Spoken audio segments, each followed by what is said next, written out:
Moreh Kuki Cso Singi WAFAM Moreh Kuki Singi Civil Society Organization CSO Singna thasi kulhumdai India government gi khutang da political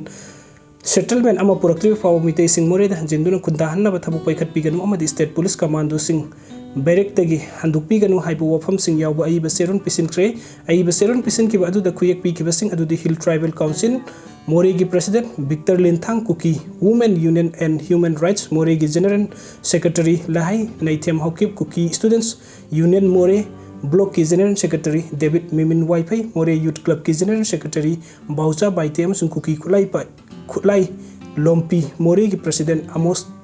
Thangjangam Haukipni Sero the India government amadi miyam gi apex body ani gi marakta political settlement ama laktri fabu karigum phiam amata Moreh da mitay sing amuk anjil handuna khunda hannaba tabuk paikhat loidabani haibana singbu WAFAM kaya palli Moreh da leibu tokan tongan ba CSO Singna haribu WAFAM asi makoin state government gi mathakta leibagi thawongni miyam gi punsi amasung lanthum ngak senaba Moreh da leibu state police commando sing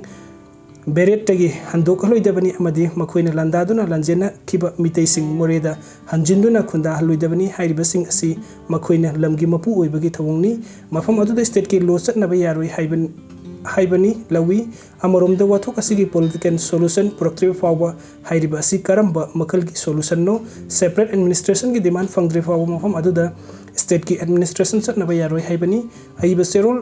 Memorandum aduda Moreh da thokpa thodok khuding state government state media housing amadi state police commando singna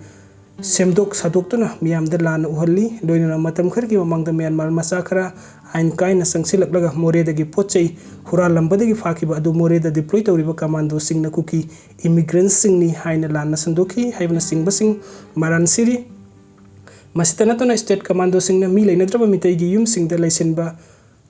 Laisin hauri basi mari leinabu authority na khudakta thingadabani haibu WAFAM sing palli Moreh da leiba CSO singi WAFAM sing asi state na law and order control tawnaba laukhat liba thawrang sing Moreh da laukhat payaroi amadi Moreh da commando sing mapung phana lauthok turifawba ahenba personnel amata mafam adu da deploy tawba yaroi loinana arambai tengol mitei lipun surrender tawba mitei lalhoba sing na Imphal da phongna nongmai paiduna koichat chatlaga Kuki Cso CSO lusingba singbu semjin sajinba maral da fanaba koitan tanari haibana singba maral siraduna state government na sathariba thawong asi state government gi misang mikhai naiba thawong ni hai state government na CSO singi mathakta sathariba miyot minei khudakta lepaga loinana kaisumsang jail da thamjiliba Kuki misam sing athoba matamda thadokadabani haibasini Moreh da leiba Kuki CSO singna district administration da piba serol palliba WAFAM sing asi makoi gi aningba amasung apambu oiraba sum makoina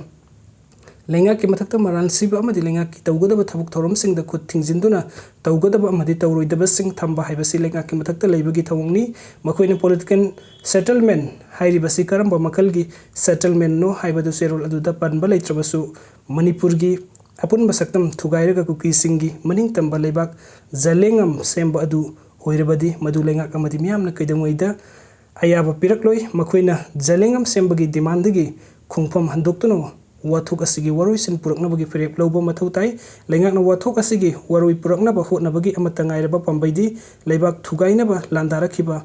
foreign chin Kuki Cso paite terrorist sing lamdam astagi lanmi gi mapangan sijinaduna maru phangna takthokhiba natragana political gi oiba NRC satna handuna mitop sing maram damda lankhibana oigani hairi atopa leibak na khudum chanduna munbi khraba leibak adugi miyamna amuk hanna maram damdagi ningtamba hanjinnaba lanthengnabada propaganda bu amata oiba khulai oina sijinai foreigner Kuki singna manipuri thugainaba landada aranba propaganda sandokpada miyamna thajagadra anauba criminal law hit and run the senam sing sahi tara phawa jail la thamba yai handakta nauna parliament de enact thokiba anauba penal law bharatiya naya sanhit asina leibak asida thokleba accident ka mari leinaba hit and run case ta sauna case asibu thengnaraba mateng panglagani haina logi expert sing na phungdorangli expert sing gi matung ina leibak asigi hit and run case ta yamdrabada miyoi lising yankhai sai khudingi sen kibaga loina manipuri state asida su hairiba hit and run case asida sikiba missing sahi khudingi hengalaktuna haukiba sahi khara asida sahi amada miyoi yankhai dagina humpu senkre expert sing matung ina leibak asida hit and run case ta yamdrabada miyoi lising yankhai sahi khudingi sen kibaga loina manipuri state asida su hairiba hit and run case asida sikiba missing sahi khudingi हेंगलक्तुना हौखिबा सही खरा असिदा सही अमदा मियो यंखै हुम्फुदगिना सियनख्रे मरम असिना हेंगलक्लिबा मिसी मिना असिगी यंगलग अनौबा criminal law भारतीय न्याय संहिता असिना थौदोकसिंगदा सेनरिबा एक्यूजसिंगी मथक्ता fine ग लोइनना सही तरा फावबा जेल थंबगी प्रोविजन हापखिबगा लोइनना भारत अमसुंग मसिगी स्टेटसिंगदा हिट एंड रन गी थौदोकसिंग हंथननबगिदमक्ता union home minister Amit Shah parliament की हाउस अनिमक्ता न्यू पेनल लॉ असी पुखतुना पास तहुनखिबा असिना अचौबा मियोय खुनाइसिंगबु हिट एंड रन केसतगी कनबा ngamnabagi maikei yatpa ni haina law expert sing na comment pinaragli mathangi update asina kuki militant sing lan auro ifam oiduna leire Imphal East district ki lamlai kendra gi manung chanba maitei khulsing leifam mafam sing kuki militant sing lan auro ifam oiduna leire haina phongdokpiri aduga mathangi update asina inmate ama furubagi wahauda MLA gi yumda thumjinkhre